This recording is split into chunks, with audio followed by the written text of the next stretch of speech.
Hello, everyone, and welcome to the first ever edition of Faithfully North. I am your host, Harry, and we are here today on this very first episode to talk about, obviously, North Wrestling.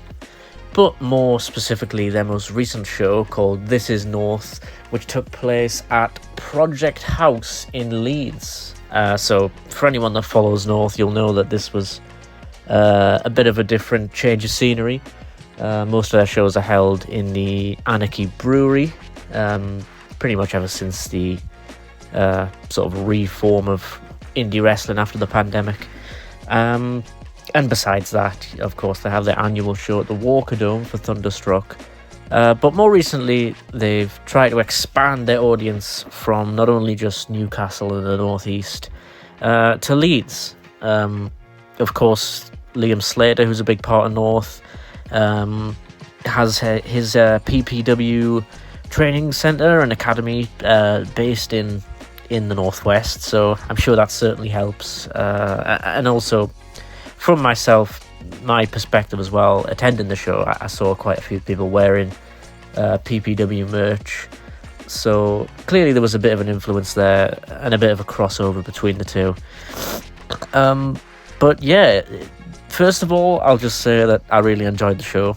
I go to pretty much every show for the last year or so at least with my girlfriend, and yeah, I'm just really enjoying the product at the moment. North are doing some really, really good things. We're seeing some really good storylines developing, and that's something we'll get onto later in this podcast, because obviously for anyone that wasn't there, particularly the normal sort of Newcastle contingent, I know I see a lot of the same faces at the Newcastle shows. That's not to say that there aren't new people coming in all the time. There certainly are, but you see people you recognise and you talk to people that you've seen before, which is a really good aspect to North in general. So, but in fairness, I didn't see a lot of the same faces that I usually see at the Anarchy Brewery in Walker to the Project House in Leeds.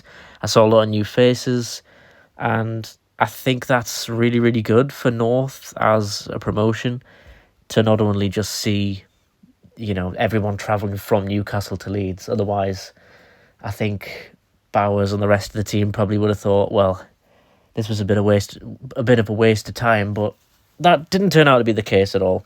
I think the turnout seemed pretty decent, and like I say, it seemed to be a lot of new faces, which is definitely good, and hopefully that translates as well to maybe people from the northwest and the sort of surrounding areas to attend more North shows regularly, especially with the North Big Weekender coming up.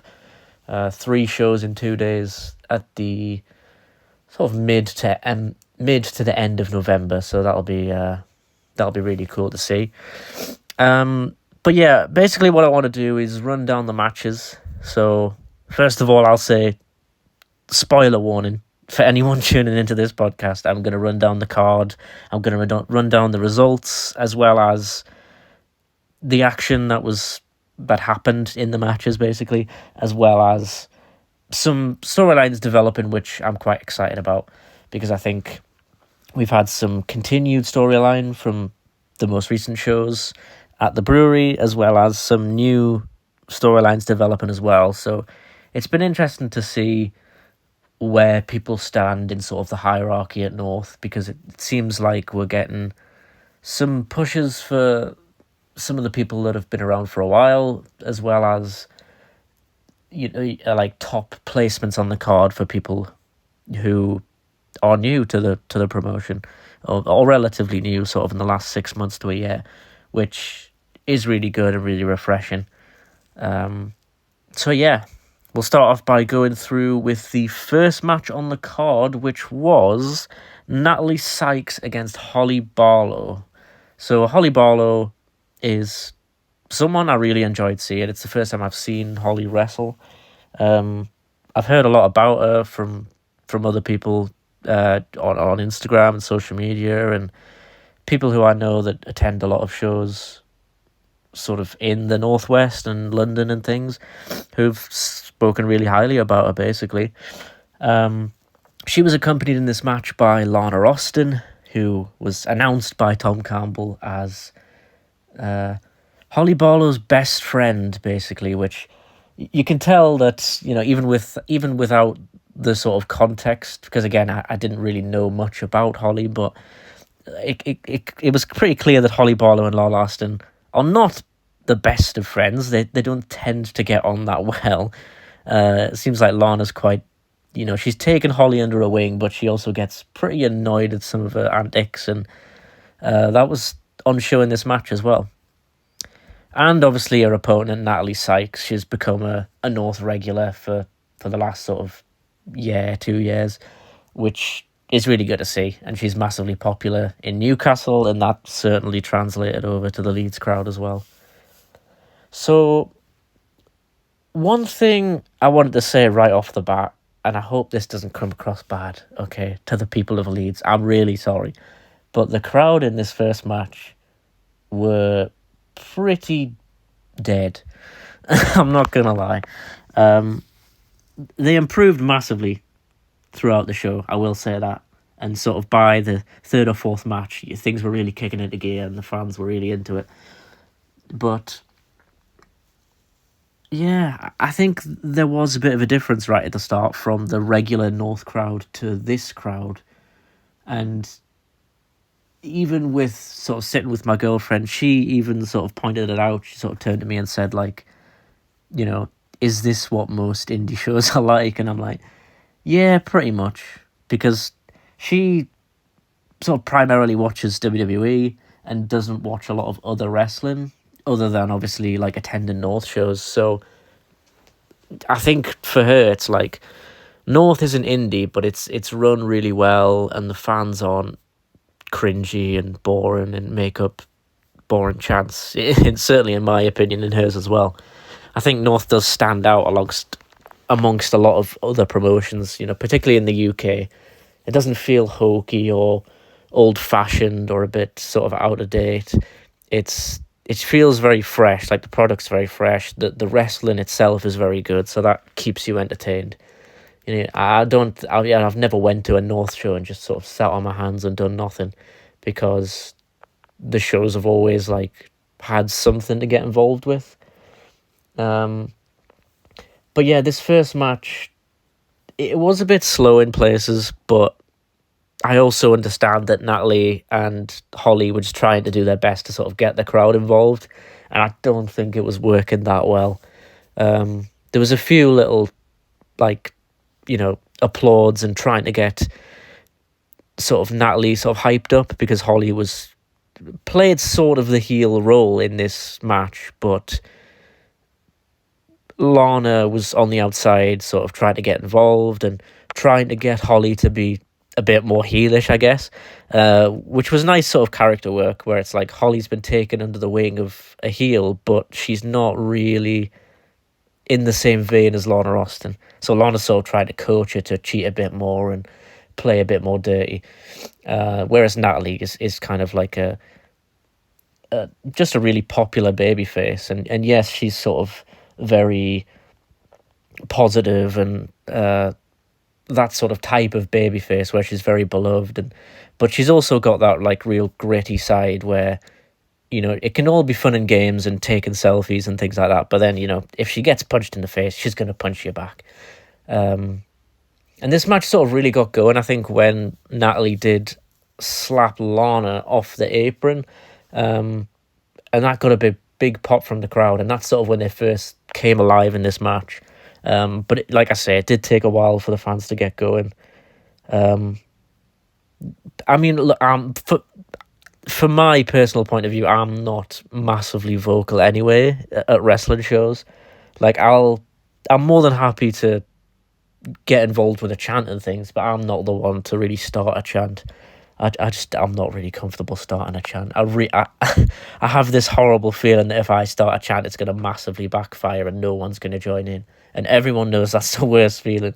So I did find it hard in that aspect to be like, I can't sit here and criticize the fans of Leeds when I was very much in the same vein of like, oh, I feel a bit shit because I want to help Natalie and Holly out here, but I'm also not the person to start a chant. But thankfully, there were quite a few people there who started chants and things. So the match really built from there.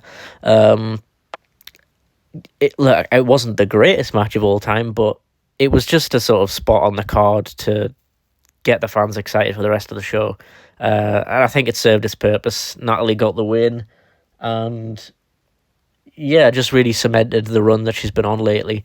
Obviously, more recently, she got a big win over Rio at the brewery, which surprised a lot of people, really, including myself. Rio had not long turned on Emerson Jane, who she'd been a partner with for quite a long time at North. So I think everyone expected Rio to go on a bit of a tear until Emerson came back and maybe got some revenge. But Natalie got the win there. She's gotten the win a few times recently.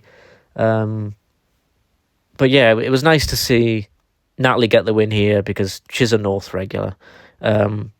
But I think the story work that Holly Barlow and Lana Austin did was really cool as well. So if they do come back to North, I'd happily watch them again because I thought they had a really good showing. So the second match on the card was Team Cayman, which was Miles Cayman, Zio Knox and Judas Gray, against the team of Mo Akhtar, Clint Margera and Henry Faust. So that was Team Margera. This match was pretty decent. 6-man tag, so you've got a lot of bodies, and I think a lot of action as well in a 6-man tag. There's not a lot of wasted motion. It was just a short-paced match, really, a short match, but fast-paced, which went over really well with the crowd. I think, Miles came in doing a lot of heel work, which, got him a lot of heat, which was good. He's doing really well at getting over as a heel. Zio Knox was the same, and Judas Gray, I think, is such a star. I mean, his look and the way he wrestles is amazing. And some of his selling in this match as well, by the way, was fantastic. And Team Miles got the win. I believe, I could be wrong, so don't quote me on this, but I'm sure Miles got a roll-up on Mo Akhtar in this match. So yeah, Team Cayman beat Team Margera of Clint, Mo and Henry Faust. But it was more what happened after the match, which really piqued my interest, and I think a lot of people in attendance, which was Mo Akhtar, who was brilliant in the match. Got a standing ovation pretty much from a lot of the crowd. He got a big ovation from the audience. The rest of the participants in this match had already gone backstage, the winning team, as well as Clint and Henry Faust, who kind of, basically told Mo, hey, you stay in the ring, this is your moment. Mo celebrates with the crowd, gets on the top row, puts his fist in the air, massive pop for him. He gets out of the ring, ready to go backstage. Just enough for me to get my phone out in time to record this, because out of nowhere, someone attacks Mo Akhtar. Someone dressed in, a balaclava over his face and a hoodie on. And no, it wasn't R-Truth, unfortunately. It was Jet Marshall, which was actually really, really good to see Jet Marshall back. I was wondering if we'd see him in North again. We haven't really seen him since... I don't know when was the last time we saw him. I believe he wrestled at the brewery against Joe Wade, which was a really, really good match, actually. So it was kind of a shame that we haven't seen Jet for a little while, for probably maybe 3 or 4 months at this point. So to see him back was really cool, because I really like Jet Marshall. I think he's a great wrestler, and to be fair, he beat the absolute piss out of Mo Akhtar. So if you're gonna return and be a heel and take someone out and really make a statement, I think he did that to a T, really.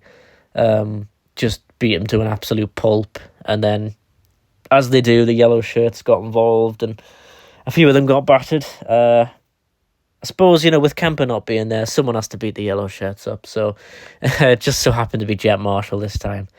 But yeah, that's a good little story. We might see that play out at the North Weekender. I'm not entirely sure, but it was really cool to see Jet Marshall back.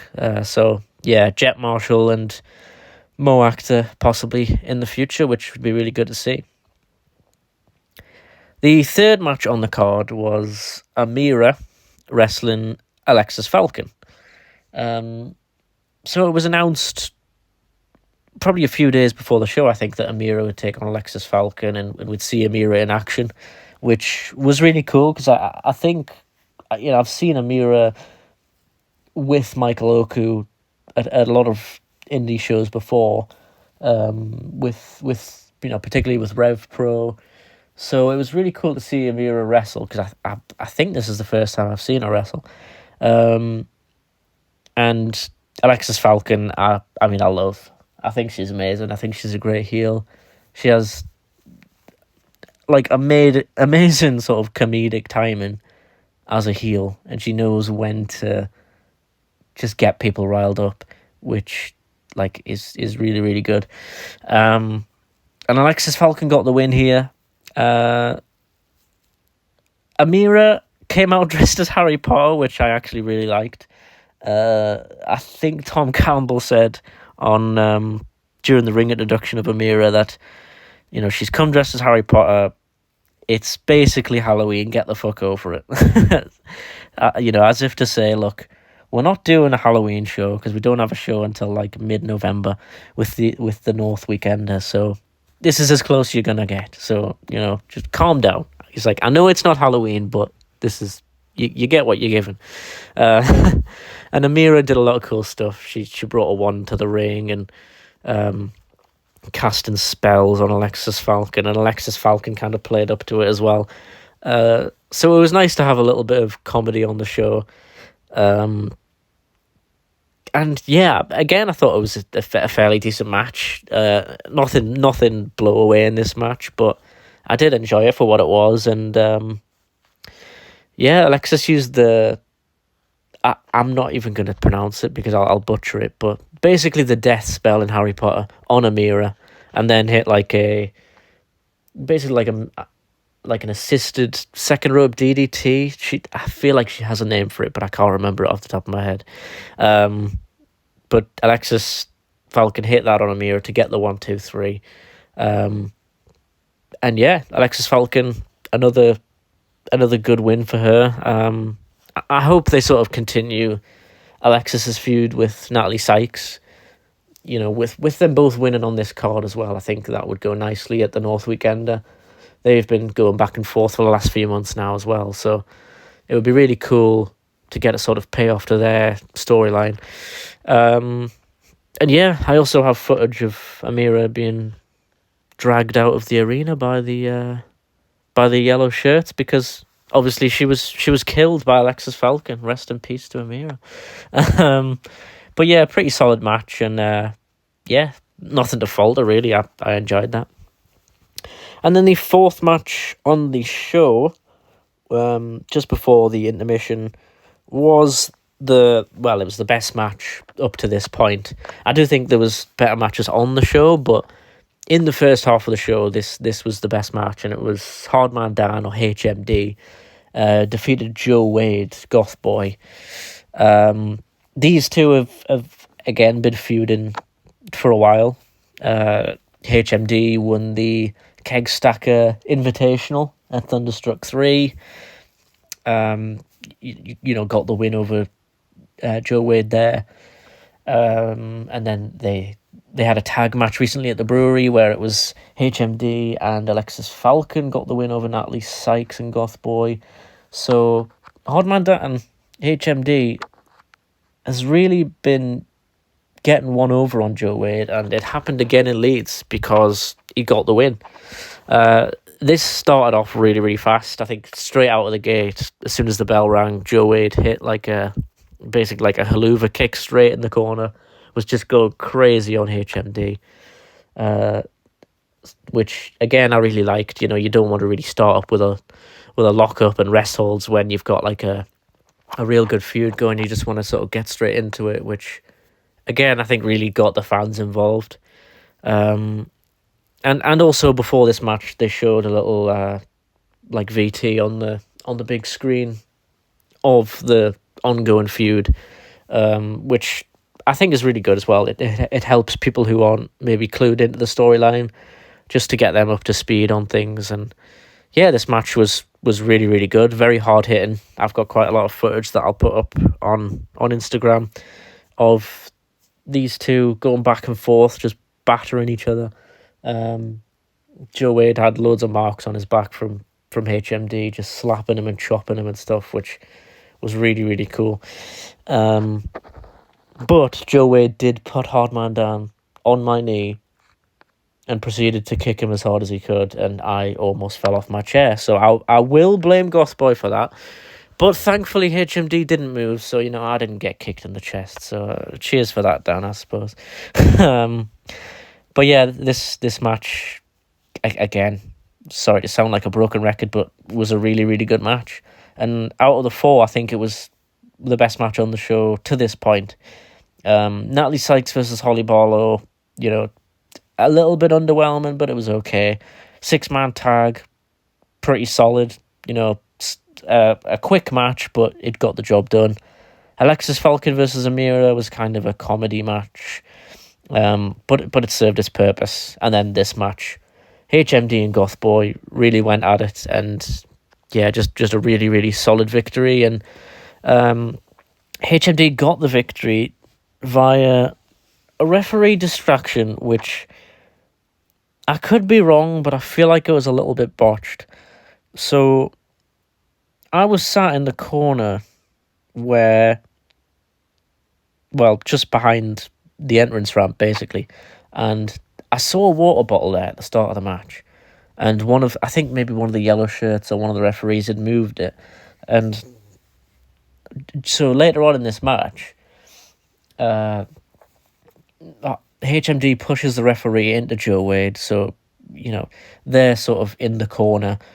HMD has the referee distracted. He goes to that corner where the water bottle was, and he sees that it's no longer there, and I think sort of panics a little bit. Goes to the other corner, realizes there's nothing there, and then just sort of runs at Joe Wade, beats him up, and I think just gets a roll up from what I remember. So I feel like HMD was going to use the bottle as a weapon. Again, just an observation. I could be completely wrong, but I feel like that's what was supposed to happen. Or maybe he was going to put the water in his mouth and spray it at Joe Wade and then roll him up, in like a cradle or a small package or something. But regardless, referee distraction, hits him over the head and then gets the win. So yeah, another win for HMD, and hopefully, again, I don't think this feud's over. I think Gothboy will eventually get his revenge on HMD, but yeah, just more storyline development there, which was really cool to see. Then we have the second half of the show, which started with another really good match. This time, Michael Oku defeated Nathan Black. What can I say about Nathan Black? He is so good at pretty much everything. Like he's great in the ring. His timing is really good. His crowd work is really, really good. I know he's a comedian, and it really shows. Because in wrestling you obviously get a lot of hecklers when you're a heel, and if you are a good heel, you know how to deal with them. And Nathan Black certainly does. He is very, very quick and sharp with his comebacks, as well as just, his general annoying tone of voice, which it just is really, really good. And yeah, me and my girlfriend both just die laughing during his matches, which maybe could be considered a criticism considering he's a heel, but he doesn't take himself all that seriously, which I think plays into his character a bit. It's similar to Alexis Falcon, but I think Nathan Black just takes it to that next level. But yeah, he had a really good back and forth match here with Michael Oku. And to see Michael Oku back in North as well was really, really good. I know he hasn't been at North for quite a while. I think he last wrestled at the brewery. But yeah, to see him on this lead show was really cool. And he got the win here. He tapped Nathan Black to the half crab. And throughout the match, I mean, Nathan Black didn't try to cheat a lot. He played it pretty straight, and Michael Oku hit a lot of great moves like the Frosbury flop and the splash off the top rope, and couldn't really put Nathan Black away. And the match went like a decent length as well, so it was a really good showing. And yeah, like I said before, the crowd were loving Nathan Black. He had everyone in stitches, as he usually does, and probably got the biggest pop of the night. I mean, like Gene Money got a pretty decent pop. Rampage as well in his hometown. But yeah, pretty much everyone in that building was very, very excited to see Nathan Black. Like, people's cameras were immediately out when he made his entrance. So that's when you know someone is over, and he's probably the most over person right now in North. So it was really cool to see, like, his progression, really. And then, yeah, after the match, Michael Oku kind of does the pose, the size pose at Nathan Black. And he just says, yeah, whatever, and basically leaves. I feel like Michael Oku was sort of trying to show respect to Nathan Black, and he was like, yeah, whatever. But overall, a really, really solid match, and yeah, really enjoyed it. Match number 6 on the show, and my match of the night, to be honest. This was just really, really good, and I was going to make a sort of predictions video, but I didn't really get around to doing it, just with having to do a lot of things over the weekend, and also just travelling to the show as well, obviously. So I didn't really get a chance to make that video, but one thing I was thinking was, if I had to predict a match of the night, it would be Young Guns versus Sunshine Machine. And Ethan Allen and Luke Jacobs, the Young Guns. Sunshine Machine, Chuck Mambo and TK Cooper. This was a really, really good match. And it ended with Ethan Allen held TK Cooper back in the corner as Luke Jacobs got the roll up on Chuck Mambo. But that doesn't really tell the whole story. Like, this match was back and forth. The heels, obviously, being the Young Guns in this match, they were getting stick from the crowd and giving it back to them and stuff, which was really good heel work from them. And Sunshine Machine, you know, massive baby faces, they also got a really big pop when they came out. And they did quite a few hot tag spots as well, which was really cool to sort of see the Leeds crowd really getting behind them. And yeah, another really, really good match. My match of the night. The second half of this show in particular was just really, really good, and really made it worth attending, really, to be honest, because in the first half of the show, besides that Joe Wade and HMD match, I don't think there was a lot of, like, there was still a lot to be desired from that first half of the show, and the second half massively delivered. So, and this was the perfect start, really. Young Guns beat Sunshine Machine, and I love the Young Guns so much. I mean, especially Luke Jacobs. I think he's, like, world class. I wouldn't be surprised if any of the 4 men in this match signed to AEW or WWE within the next couple of years. So, to see them, you know, on a North show was really cool, and hopefully they come back. I mean, the Young Guns were on a North show recently that I was unable to attend at the time, but I believe they wrestled Will Cruz and Rampage back at the brewery a couple of months ago. So to see the Young Guns back was awesome, and Sunshine Machine, who have been sort of on and off with North, just because, obviously, I mean, they're a very in-demand tag team. Obviously, they wrestle, you know, for Progress and Rev Pro and all over the country. So to have them back in a North ring was really cool as well. But yeah, match of the night, great tag team wrestling from two of the best teams in the UK. Match number 7 was Big Lou Nixon defeating Scotty Rourke for the North Ultraviolet Championship. And I watched Lou Nixon's YouTube video, actually, sort of on the way back from the show, going to the hotel in Leeds. And I think he'd mentioned that, quite a few people had come up to him and said that was the best title defense he's had so far since his reign as Ultraviolet champion. And I couldn't agree more. Like, this was a genuine hardcore match, which I don't think we've seen, like, too much of. I'm not a huge, like, deathmatch fan. I sit front row at pretty much all the North shows, and I don't want any light tubes coming towards me. Like, please God, no. So obviously, like, the use of weapons at North is like, I enjoy seeing it.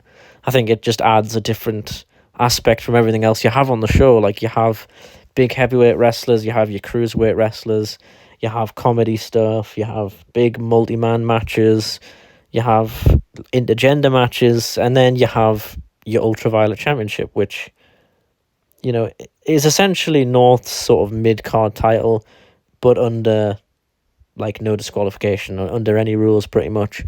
And Scotty Rourke made his entrance first, and he came out immediately with a barbed wire skateboard. So immediately, like, I looked at my girlfriend and we looked at each other and we're like, okay, we're getting some actual, like, proper violence here, not just, the odd chair or I don't know, being thrown into something like this. This was like a genuine, okay, we're actually getting some really cool, like, we're going to get some hardcore spots in this match. And we did. It was a really, really good match. Lou again said in his video on YouTube, on his channel, so go check it out if you haven't already, but Lou said that him and Scotty, like, they've wrestled a few times before, and he says they have really good chemistry, and that definitely shone through in this match. Like, they have a very similar sort of look with the tattoos and things, and a similar style, like, very sort of MMA influenced, and Lou talked about being influenced by, like, Samoa Joe. And yeah, so a lot of sort of stiff strikes and forearms and kicks and things. And this, carried on throughout the match. Pretty early on, they brawled out of the ring, and Lou was using wet floor signs and stuff, and using them to hit Scotty Rourke, and then he threw them into a bunch of wet floor signs, which Clint Margera was very happy about. He sort of stood in the background and was loving that spot. And yeah, just a really good match. And towards the end, Scotty did like a foot stomp onto Lou with the barbed wire skateboard, which was really cool, and Lou was bleeding from his back. There was like some pretty cool chair spots in this match. There was a kendo sticks, like genuine hardcore stuff, which has probably been, if I have any criticism of the Ultraviolet title in North, it's probably that there hasn't been a great deal of, like, hardcore weapons. I think, and again, that might just be something, they might just have limitations on what stuff they can maybe do at the brewery.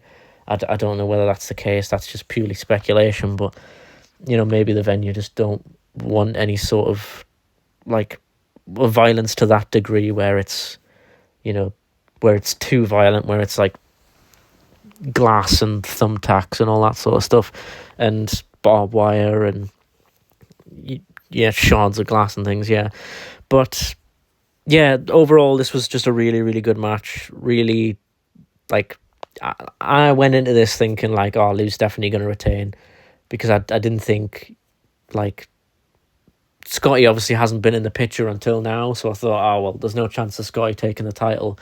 But in his credit, and this is the first time I've seen Scotty Rourke live, so, like, he really, like, impressed me. And there was quite a few near falls in this match where I thought, oh shit, like, Scotty nearly won the title there.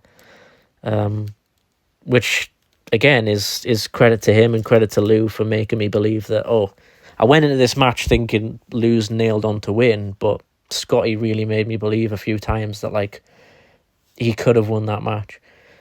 But yeah, Lou, flurry of offense, chair shots, and a couple of gnarly looking chair spots, and Lou retained the title. Really hard fought match. Crowd absolutely loved it. Was close for contender of match of the night. I'm still going to go Young Guns versus Sunshine Machine, but this was really, really good. And definitely probably Lou's best match in North in general, but certainly his best Ultraviolet title defense this far. And after the match was also something very, very interesting. So Lou kind of gives respect to Scotty. He gets on the mic. Tom Campbell passes him the mic, and Lou says, fair play, mate. Like, I thought I'd walk in here and have an easy win, easy payday, but you made it really difficult for me, and credit to you. Like, that was a hell of a fight. They shake hands. It seems like it's going all well. Crowd's really loving it. Wholesome moment, and then bang, kick in the dick from Scotty Rourke to Lou Nixon.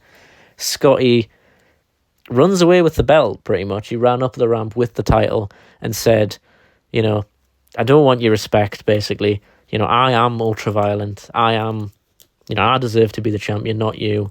And left with the title, pretty much.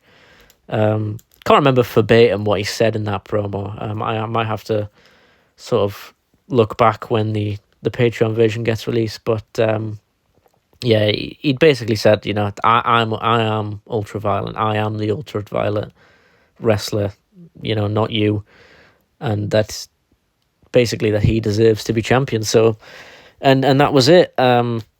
Scotty left with the title, and I'm sure we'll get more on that storyline, because obviously Lou won the match, showed respect, got turned on, and also leaves without his championship. Obviously still the champion, but doesn't have the physical belt now because Scotty's holding it hostage, basically. But again, really, really good match. Crowd were absolutely loving it, and just a really, really good Ultraviolet match. And finally, in the main event, Gene Money successfully defended the North Championship against the hometown hero, Rampage Brown, in yet another really good match. Probably the third best match of the night, if I'm ranking it. It probably fell behind Lou Nixon and Scotty Rourke, and then the Young Guns versus Sunshine Machine, but just really, really good stuff. Just a massive heavyweight hoss fight, really. Both big baby faces going into it, but Gene's been a really strong fighting champion. Ever since winning the title at Thunderstruck 3, he's defended it against, at the most recent show, he beat Miles Kamen. Before that, he beat Spike Trevay, who just recently returned to North at the mystery show. So, yeah, he's been a really good fighting champion, and showed exactly the same again here. It was just your sort of typical big hoss fight. Like, they went blow for blow. No wasted motion in this match. There wasn't a lot of rest holds or crowd work. It was just very much like, I know you're the hometown hero, but I'm gonna batter you, from Gene, and Rampage being like, I might be a babyface, but I'm still hard as fuck, so I'm gonna give you as good as you can get. And yeah, they went back and forth. There was a few times where, again, I went into this match thinking, no chance Gene's gonna lose. They're only giving this spot to Rampage because he's the hometown guy, and also because he deserves it. Like, no disrespect to Rampage, he's one of my favourite wrestlers in the UK, but I went into this match thinking Gene's definitely going to retain. But Rampage came close a few times, similarly to what I said about Scotty in the last match. Rampage took Gene to the outside at one point, did a package pile driver on the entrance ramp, which was like a sort of sloping metal ramp, which looked dodgy, by the way. I mean, earlier in the show, Lana Austin went down it in heels, so massive respect to Lana Austin, because I'd be shitting myself going down that ramp.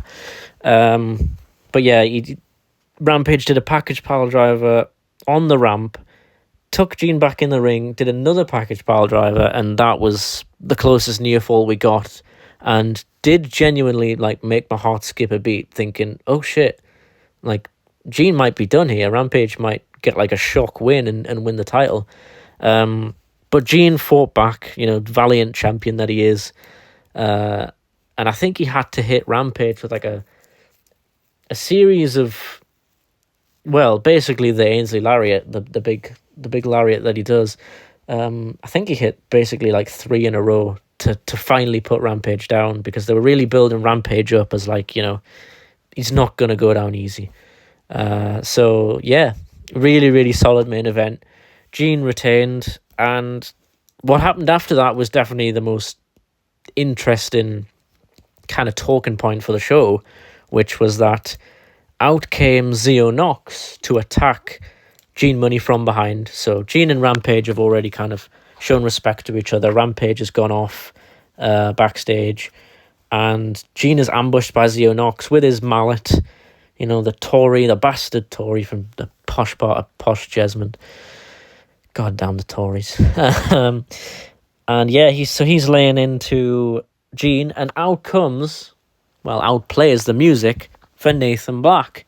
And everyone's thinking, oh my God, is Nathan Black going to make the save for Gene Money?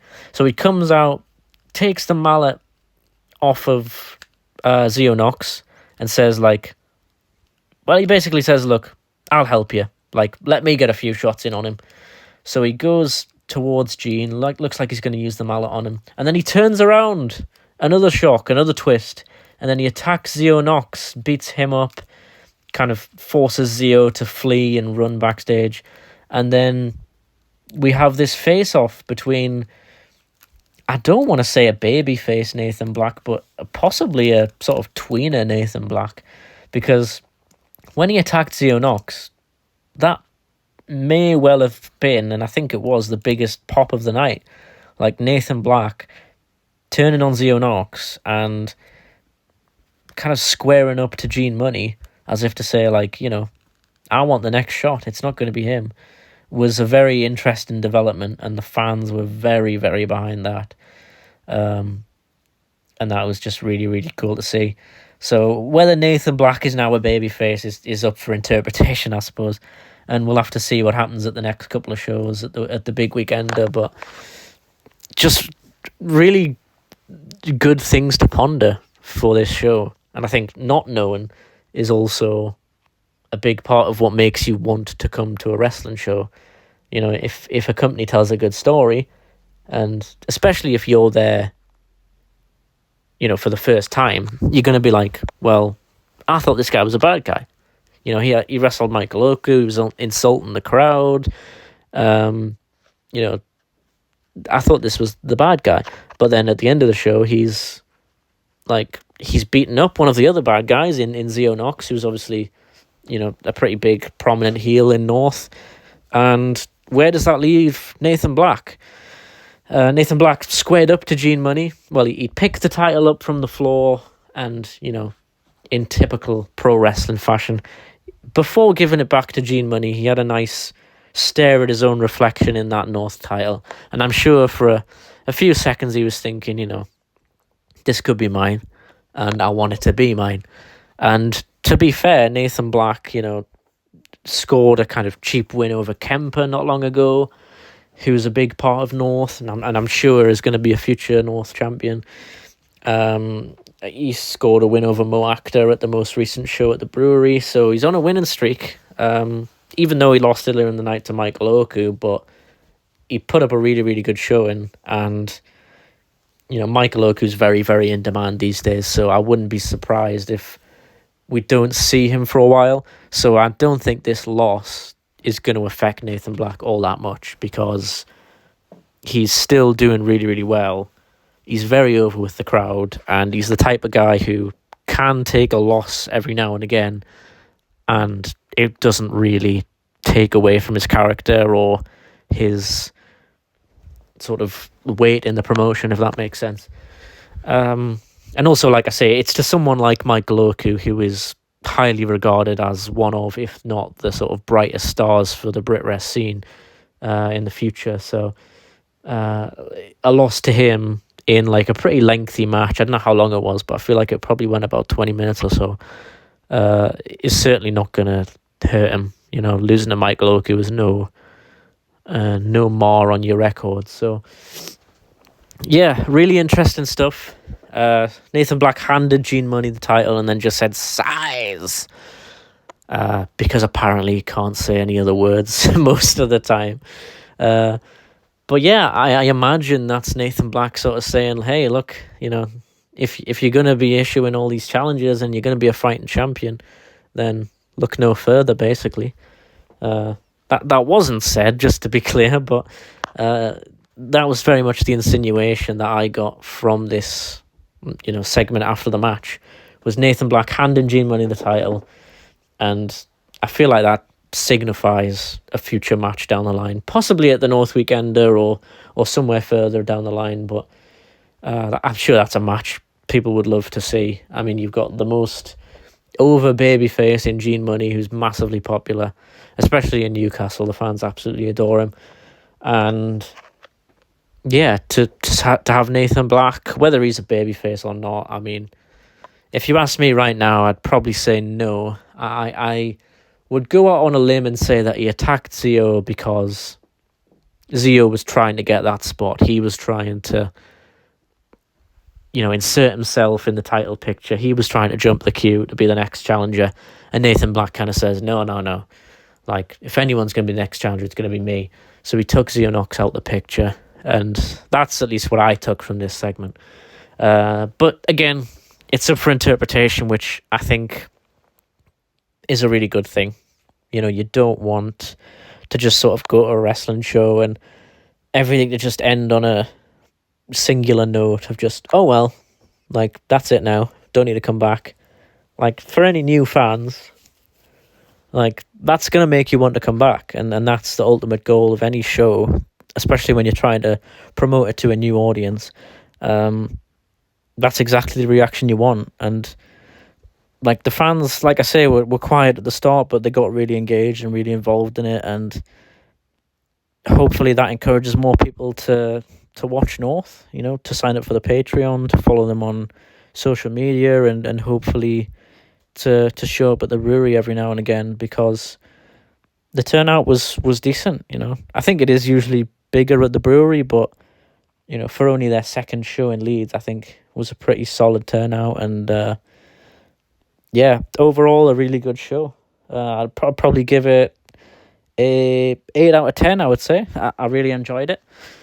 The second half of the show, definitely.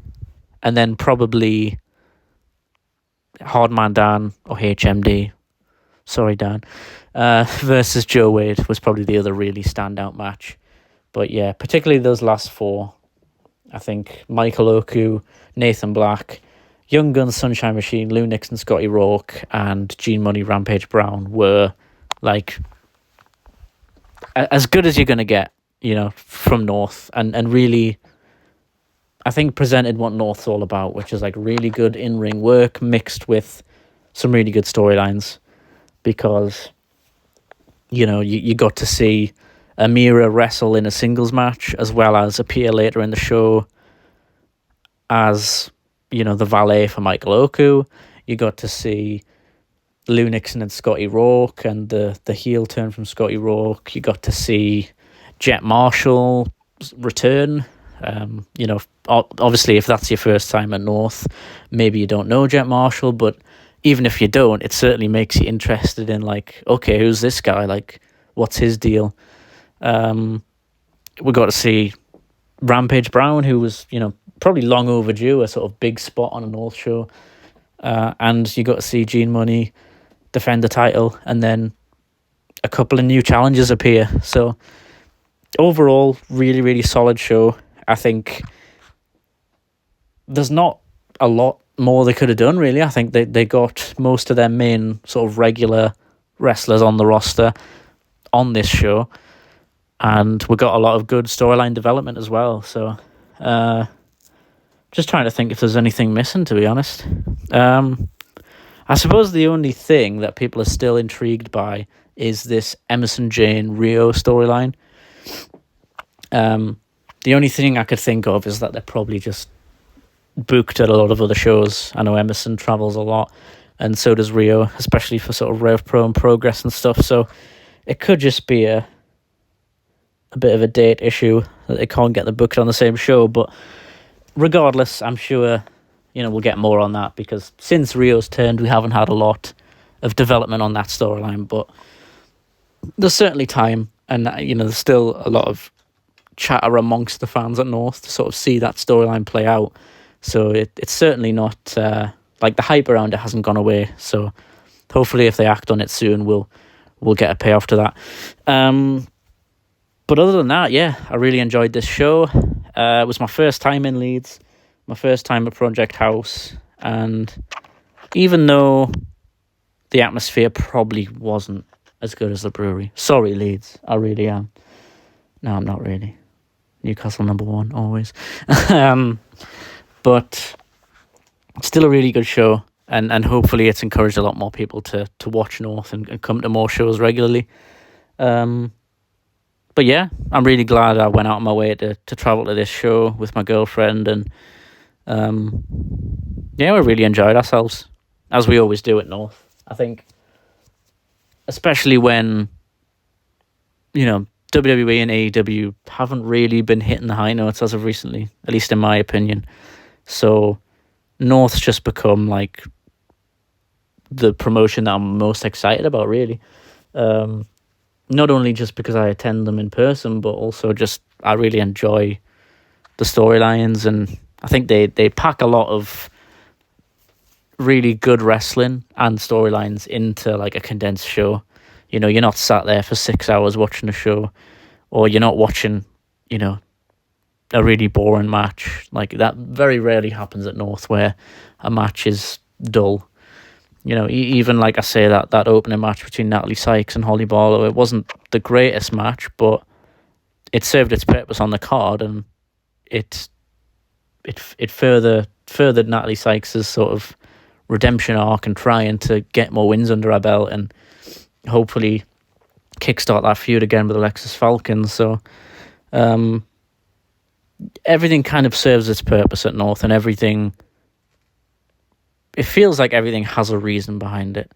I suppose the only other thing we didn't see, actually, now that I'm on the topic, is Liam Slater.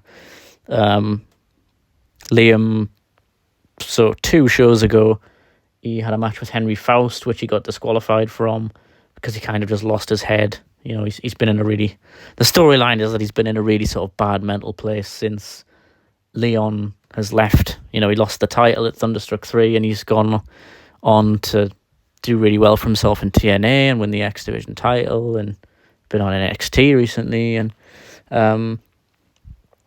then just hasn't in storyline, obviously.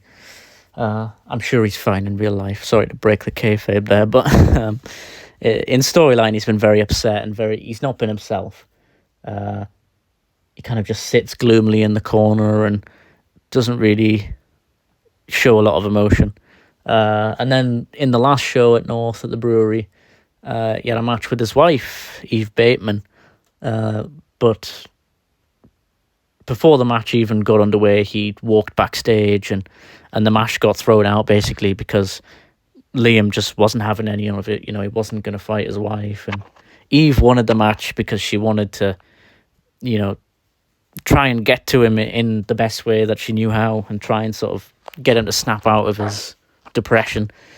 So it would have been nice to have him on the show here. I don't know whether Liam just had other commitments or whether he was doing something with PPW possibly on that day, but I don't think he's injured as far as I know, but hopefully we'll see him back at North soon, because he again is a really interesting character, and I really want to see where that storyline leads for him after Thunderstruck, and kind of being on a bit of a losing streak, to see where that plays out, really. But yeah, that's pretty much it. That's me rambled for 54 minutes. If you can't keep up with me, I'm genuinely sorry. because I'm terrible at pacing when I want to talk about something that I'm passionate about. But yeah, hopefully you all enjoyed. I am looking for guests as well, so you don't have to be someone with a big following, or you don't have to be a wrestler or a commentator or a ring announcer, referee, production staff, whatever. If you're just a fan of North or have any sort of affiliation with North, please reach out on Instagram. It's at _ all things North _ so that's all one word, at _ all things North _ that is my Instagram handle. You can reach me there, DM me anytime if you want to be a guest on the podcast, because I really love talking about North, and right now I'm just talking into my phone. So if anyone wants to talk to me about North and do it on a podcast, then I'd absolutely love that. But other than that, obviously just follow the Instagram and continue to support North, pretty much. Yeah, don't have a lot else to say, but thank you very much for watching this inaugural edition of Faithfully North, and my next podcast will probably come out next week. Don't hold me to that, but I want to make it every week. Obviously, I'll do predictions and reviews for every show. And please, again, follow my Instagram, because I will try my best to attend every show. I go with my girlfriend to every show now, so I'll always have footage, pretty much like as it's happening. I'll have like live updates and live footage of what's going on. Not literally. I'm not live streaming the events. I wouldn't do that, but I always upload clips and things to my story when I'm at shows, if I can get signal in that bloody brewery. The nightmares of being on O2. But yeah, anyway, thank you very much. I've wasted enough of your time on whatever day you're watching this, but if you've watched to the end, or if you've even watched 5 minutes, thank you so much, because I've really loved doing this. It is just a hobby. I am just a fan. I'm nothing special. Not trying to be too hard on myself, but I'm not affiliated with North in any way other than just being a massive fan. And yeah, I'm just so grateful that people have followed the Instagram and want to know more about North, and everyone who sent me a DM and everyone who's interacted with the Instagram and stuff. Like, thank you so much. So I will upload this onto the Instagram at _ all things North _ plug.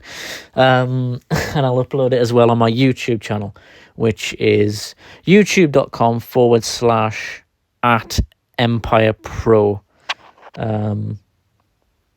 Because I've sort of got a little bit of a following over on YouTube, about sort of 1,200 subscribers. So if anyone's followed me over from there onto the Instagram, again, thank you so much for subscribing, and thank you so much for interacting with me and just listening to me chat shit about wrestling.